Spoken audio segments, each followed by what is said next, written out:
My first, the first thing that struck me when I saw the display was, of course, the Balamonte, because I have a small Balamonte collection myself, which I have shown at various times in various locations.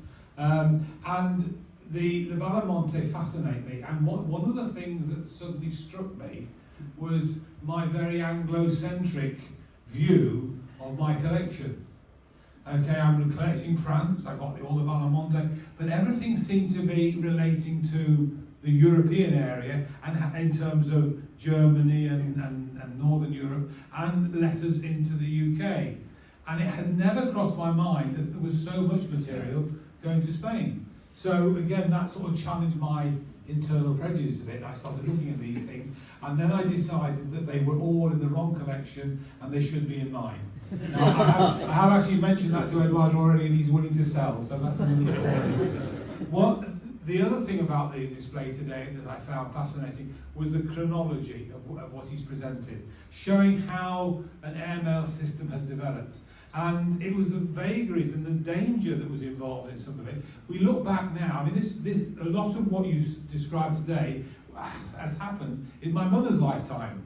Now, I know my mother's passed many years ago now, but it's in my memory, she was still my mother, and she was there, and this was going on all through that era. And we look at the challenges of the development of what has become and has remained a very important aspect of our daily lives and communications. And I know that we have email now, it's instant and backwards and forwards and all over, but we still have a postal service which we send, and most of that goes by mail.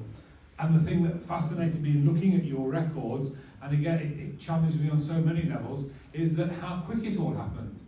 You send a letter one day, and it can be halfway around the world in another. Try that today. And it just doesn't happen today. You know, and it costs so much more relatively. So that was another fantastic element. I like the way I enjoyed seeing, yes, the crash mail, the dangers involved in some of those flights that took place. And again, not just relative to Spain, but of course in all of that development, but certainly today relating that to Spain. I was fascinated, which I hadn't picked up in the original presentation, the extra charges for the Canary Islands. I go to the Canary Islands quite frequently, and it's over recent years I've never been able to send postcards home because they now have a thing called Swiss Air Post, and you always think of the Swiss as being efficient, but you have to buy these Swiss stamps. They have to go into a special post box, and then they never arrive.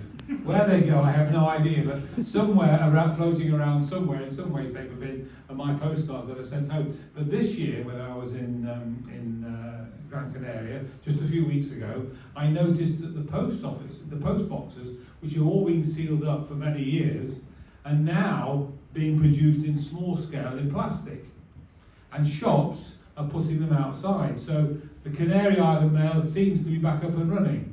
Though I didn't send any postcard this year to check it out. But again, fascinating that there was